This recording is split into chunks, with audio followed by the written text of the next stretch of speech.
1 to 4.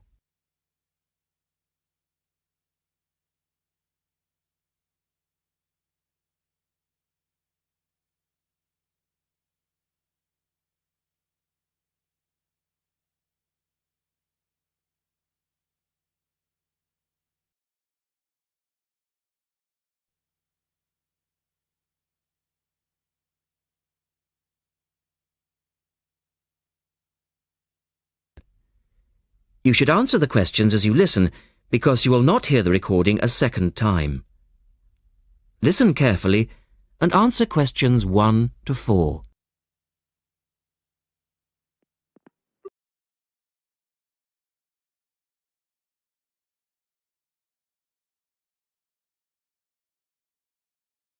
Good morning, University Language Centre. How can I help you?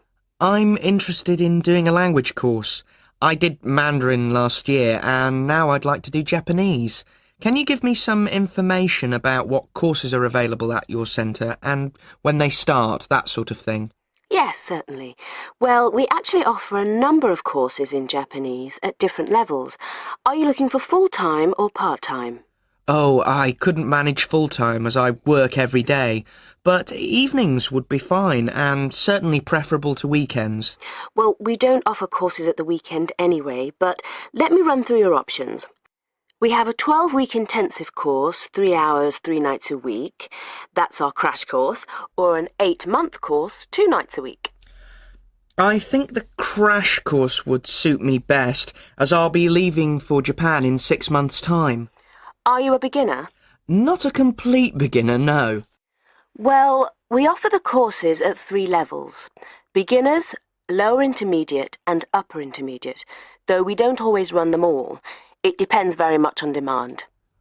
I'd probably be at the lower intermediate level, as I did some Japanese at school, but that was ages ago. Right. Well, the next Level 2 course begins on Monday the 12th of September. There are still some places on that one. Otherwise, you'd have to wait until January or March. No, I'd prefer the next course. The woman asks the man for some details about himself. Look at questions 5 to 10.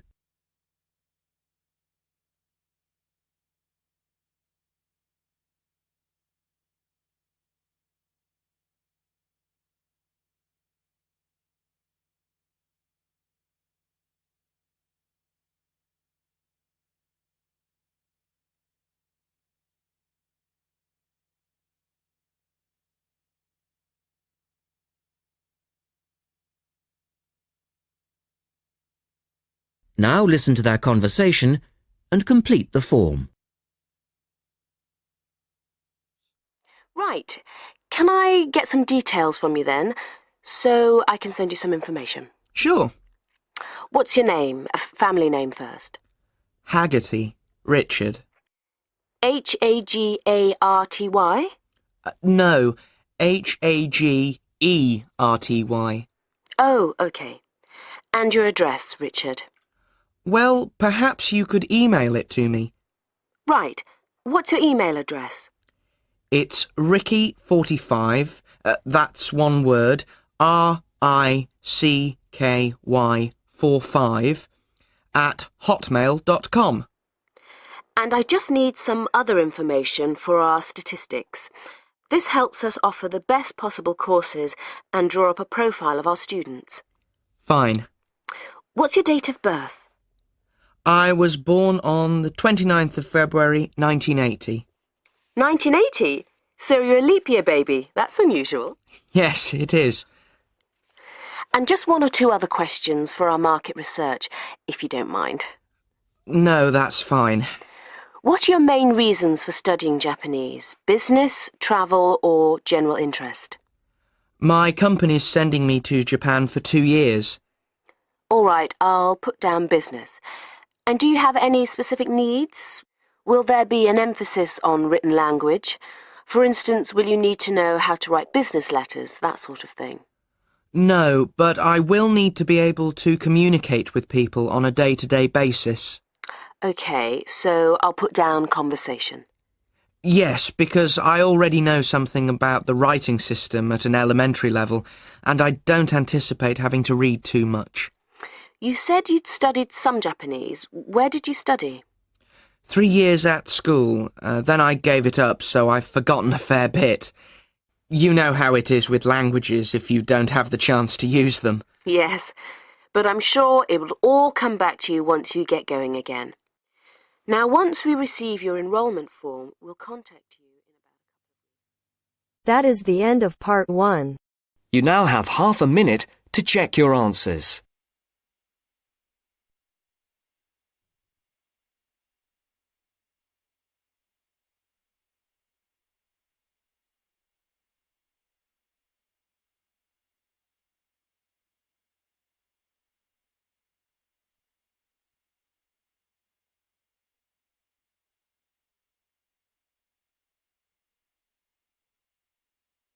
Now turns to part 2. Part 2. You will hear a reporter talking on the radio about an artist's exhibition. Look at questions 11 to 18.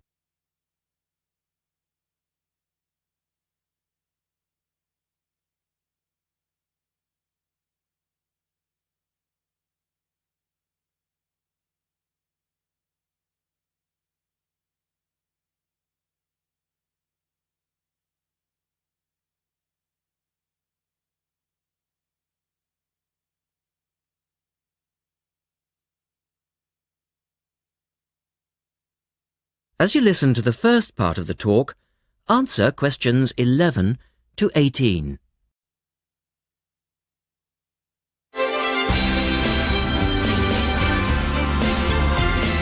And now for some information on local events and activities. A couple of announcements for art lovers and budding artists alike. First, a new collection of artwork is going on show to the public next month in the form of an artist's exhibition. The exhibition will include many different types of art, over 100 different pieces by 58 artists from the local area. It's being held at the Royal Museum, which, for those of you who are unfamiliar with the area, is located opposite the library in West Street, right on the corner. The actual address is number 1 Queen's Park Road. It isn't difficult to find. The exhibition will run for 9 weeks and will begin on the 6th of October and continue until the 10th of December. So there's plenty of time for you to go along and have a look, and I'm sure that will be worth doing. What will you see there? Well, amongst the items on display will be some exciting pieces of modern jewellery, furniture, ceramics, metalwork and sculpture. To give you some examples, local artist Kate Main will be there to discuss her collection of pots and bowls that she has made to resemble garden vegetables. They're the sort of thing that would brighten up any dining table and range from things like yellow cabbage-shaped bowls to round tomato-shaped teapots. Prize winner Cynthia Corse will also be there to talk about her silver jewellery, all of which she produced using ideas from the rural setting of her country home. Some of her rings are quite extraordinary and have beautiful coloured stones in them. Or, if you prefer sculpture, there's plenty of that too. Take, for example, Susan Cupp's sculpture of 25 pairs of white paper shoes. It sounds easy, but believe me, it looks incredible. All of these items, along with many others, will be on sale throughout the exhibition period.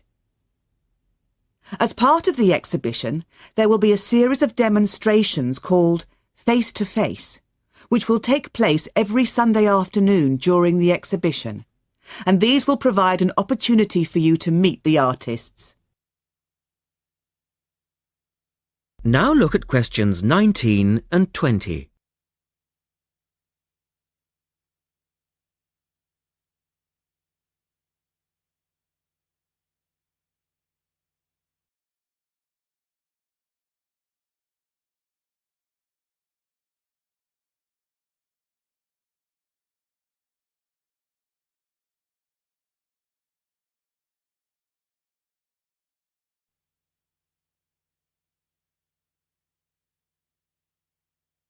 As the talk continues, answer questions 19 and 20. The second set of activities are for those who would prefer to indulge in some artwork themselves. The Artists' Conservatory are holding a series of courses over the autumn period. The courses cover all media and include subjects such as Chinese brush painting, pencil drawing and silk painting. All the tutors are experienced artists. Course sizes are kept to a minimum of 15, and there will be plenty of individual assistance. All the sessions offer excellent value for money and the opportunity to relax in a delightful rural setting. Fees are very reasonable and include the use of an excellent studio and access to the art shop, which you will find sells everything from paper to CDs. And they also include the provision of all materials. For more information on dates, cost and availability, you should get in touch with the programme coordinator on 4592 839 584 or go direct to the website, which you will find is... That is the end of part 2. You now have half a minute to check your answers.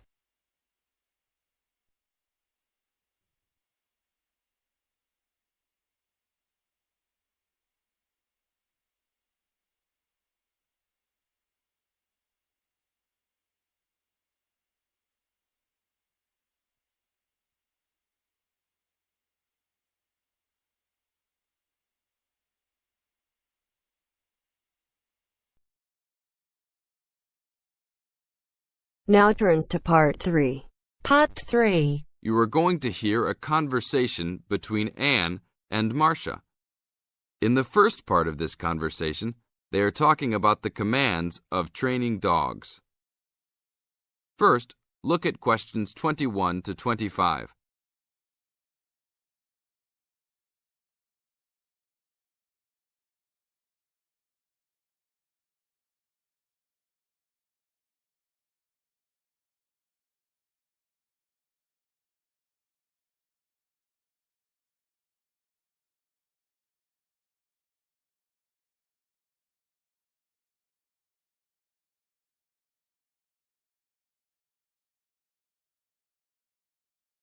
Now listen to the first part of the conversation and answer questions 21 to 25.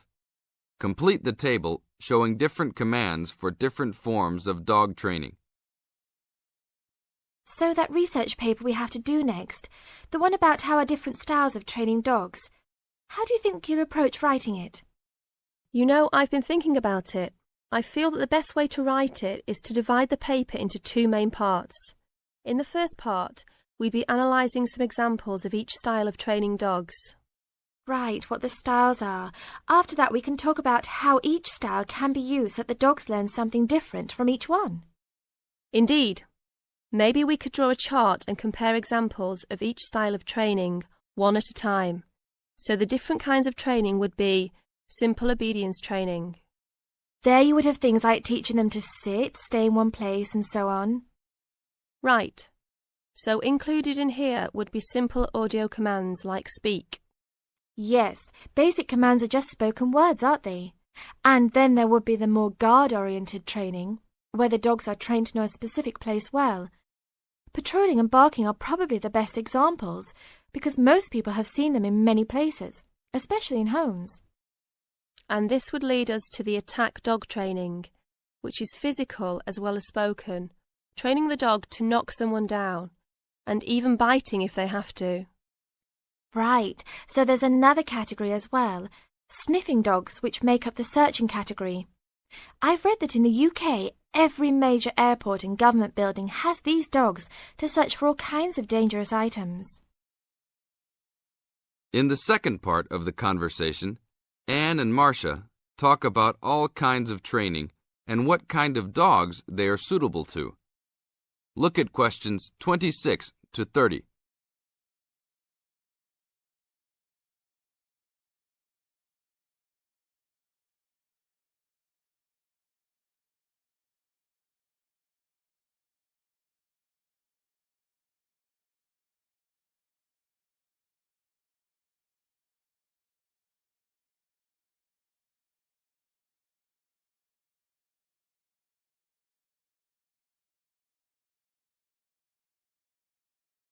As you listen to the conversation, match A, B, C with the following forms of dog training. One has been done as an example for you. Listen carefully and answer questions 26 to 30. I can believe that. Well, we have a good list to build on. We're finally getting started now, so let's try to figure out when each type of dog training should be used. I guess we can start by trying to figure out the best situation for each type of dog training. What do you mean? What I mean is whether each type of training should be used with different kinds of dogs. We could use basic obedience training, for example, and ask whether it's more useful for a small dog, a medium-sized dog, and so on. In this case, I'd say obedience training is best with small dogs, because they tend to get excited easily, and this will help keep them out of trouble. Okay, that makes sense. Then let's look at physical training. Even though some people think it's ideal for every breed of dog, I think it's better suited to the larger kinds. Small dogs usually just aren't smart enough to understand the physical commands, and they can even get hurt from them. The specialised sniffing training is the same.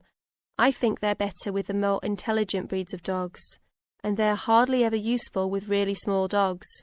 Attack training, however, can be useful for every kind of large dog, as long as the dog is treated well and given a lot of care and attention. All right, and what about guard training? Barking is an ideal way for small dogs to guard a home. I know they aren't big enough to stop a person, but making some noise is often all a dog needs to do. Other kinds of guard training like biting, though, are different. I'd always plan to teach those to a smart dog, give them a chance to use their brains and defend their homes.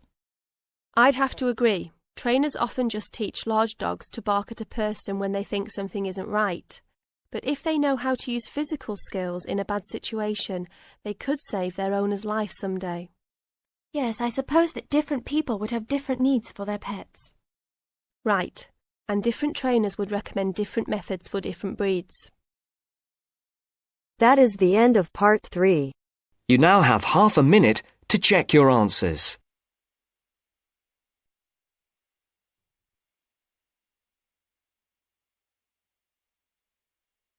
अगर listening के साथ साथ आप speaking की भी practice करना चाहते हैं तो हमारी अपनी एप्लीकेशन है बेबी कोड आइल्स, प्लीज डाउनलोड करो।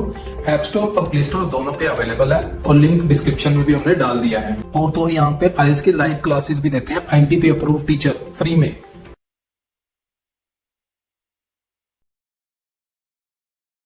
Now turns to part 4. Part 4. You will hear a talk from a member of the Conservation Society talking about green cleaning.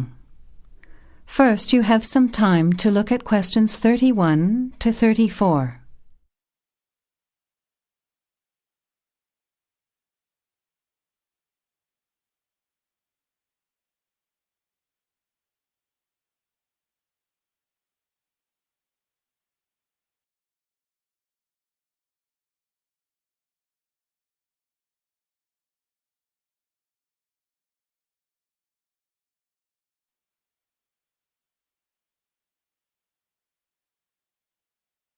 Now, listen carefully to the talk and answer questions 31 to 34.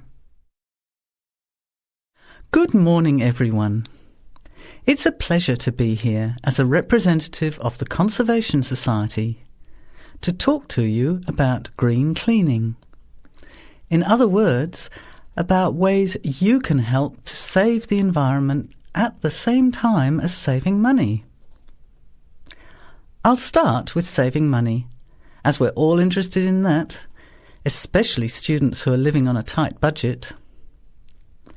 Probably none of you has sat down and calculated how much you spend on cleaning products each year. Everything from dishwashing detergent, window cleaners and so on, through to shampoos and conditioners for your hair, and then those disasters. Products to get stains out of carpets or to rescue burnt saucepans. I can see some nods of agreement. Even if you don't spend a lot of time on housework, you'd end up spending quite a lot of money over a period of time, wouldn't you? We can save money on products and also use products which are cheap, biodegradable and harmless to the environment. These I will call green products. Unfortunately, most cleaning products on sale commercially are none of these, and many of our waterways and oceans are polluted with bleach, dioxins, phosphates and artificial colourings and perfumes. Also, think how many plastic bottles each household throws away over a year. They'll still be around in landfill when you are grandparents. So we often feel there's nothing we can do to make a difference, but we can. The actual recipes are on handouts you can take at the end of the talk.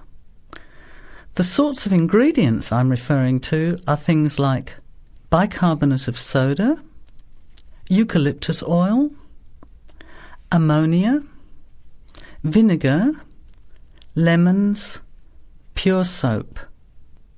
Lastly, many people find they are allergic to modern products.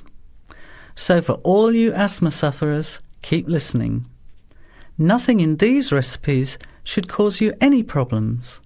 An end to itching and wheezing. Now you have some time to look at questions 35 to 40.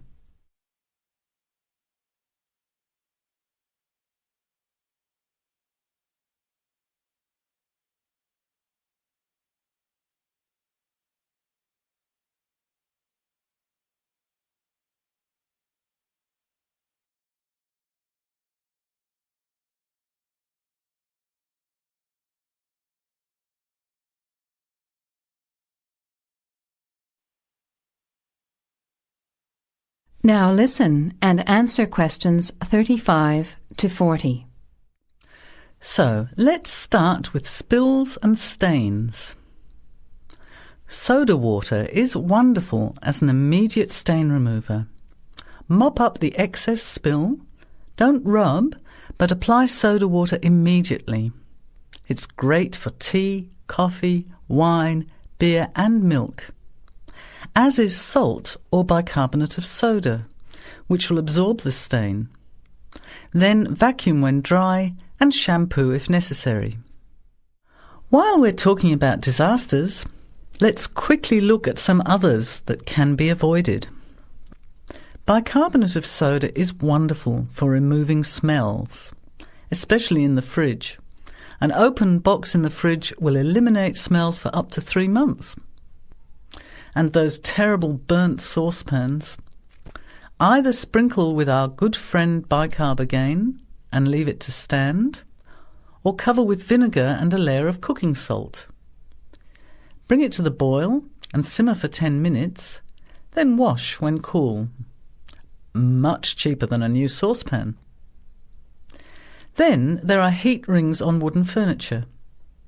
Simply rub with a mixture of salt and olive oil, or for scratched furniture, use olive oil and vinegar. Now, let's look at general cleaning. First, the floors.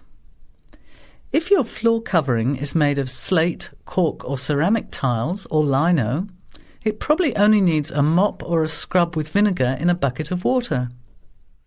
Carpets can be shampooed using a combination of pure soap, washing soda, cloudy ammonia and some boiling water. You put a small amount of this